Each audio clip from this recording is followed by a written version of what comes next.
Hello everyone, उम्मीद करता हूँ आप सब लोग बहुत अच्छे होंगे। वैद्युत चुंबकीय तरंगों वाले चैप्टर से कुछ ना कुछ पेपर में पूछा ज़रूर जाता है। इसका भी न्यूमेरिकल एक ही फॉर्मूले पर आधारित है, यानी कि एक बार देखने से ही सारे क्वेश्चन आप आराम से लगा सकते हो। तो हम थोड़ा सा हल्का सा डिस्कस कर लेते हैं। जैसे हम लोगों ने 3D पढ़ा है, एक्स एक्सिस, वाई एक्सिस और जेड एक्सिस। कोई दिक्कत नहीं है इसमें। ये तीनों एक्सिस आपस में परस्पर लंबवत होती हैं, X axis, Y axis, Z axis. जैसे सपोज कर लेते हैं यहाँ पर हमारी एक्स एक्सिस है, ये हम z बोल देते हैं, ये हम y बोल देते हैं। ओके, कोई दिक्कत नहीं है, किसी को कहीं भी बोल सकते हैं।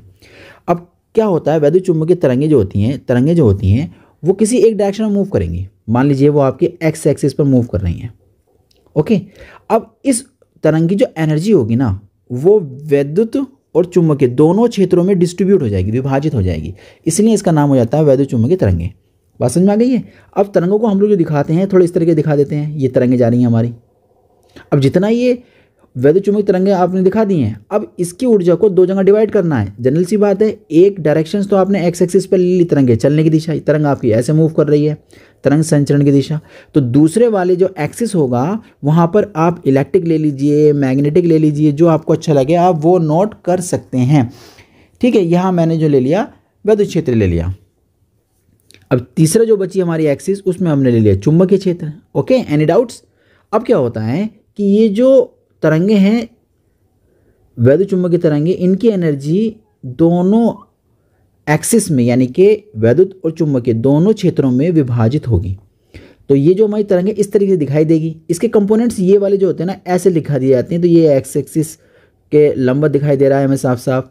तो इसका मतलब यहाँ से क्लियर ये भी हो जाता है कि ये जो वैद्युत चुंबकीय और तरंग के संचरण या तरंग के चलने की दिशा तीनों परस्पर क्या होंगी, लंबवत रहती हैं। प्रॉपर्टी उसकी पूछ लेता है, मैं आपको प्रॉपर्टी भी सुना रहा हूँ साथ साथ, ये भी आप अच्छी तरीके से सुन लीजिएगा, समझ लीजिएगा।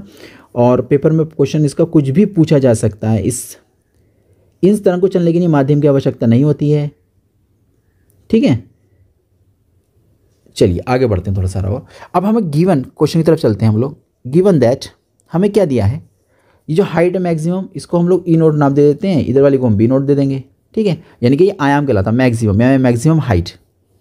तो यहाँ पर क्या है, वैद्युत चुंबकीय तरंगों के लिए चुंबकीय वैद्युत क्षेत्र का आयाम दे रखा है, यानी कि ई नोट हमें दे रखा है। ई नोट की वैल्यू कितनी है, 5 वोल्ट प्रति मीटर।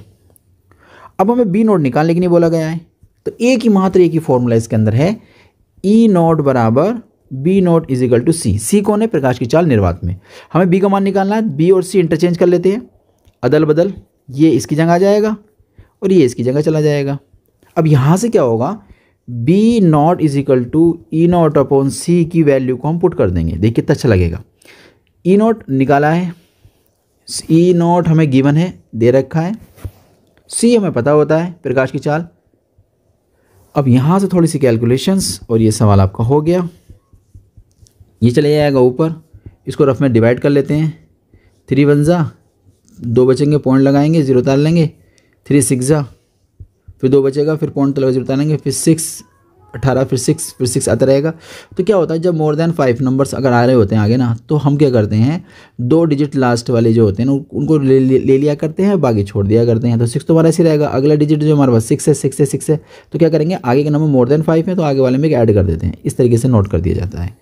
तो ये रिजल्ट आ जाएगा B naught is equal to, अगर आप इतना भी लिख देंगे तब भी ठीक है, डजेंट मैटर, आप रहिए मत, बहुत आसान रहता है सब कुछ। इतना हो गया। अब इसका मात्रक भी लिखना होता है, मात्रक लिख देते हैं इसका टेस्ला। तो उम्मीद करते हैं क्वेश्चन आपको समझ में आ गया होगा। हम लोग मिलते हैं नए क्वेश्चन के साथ।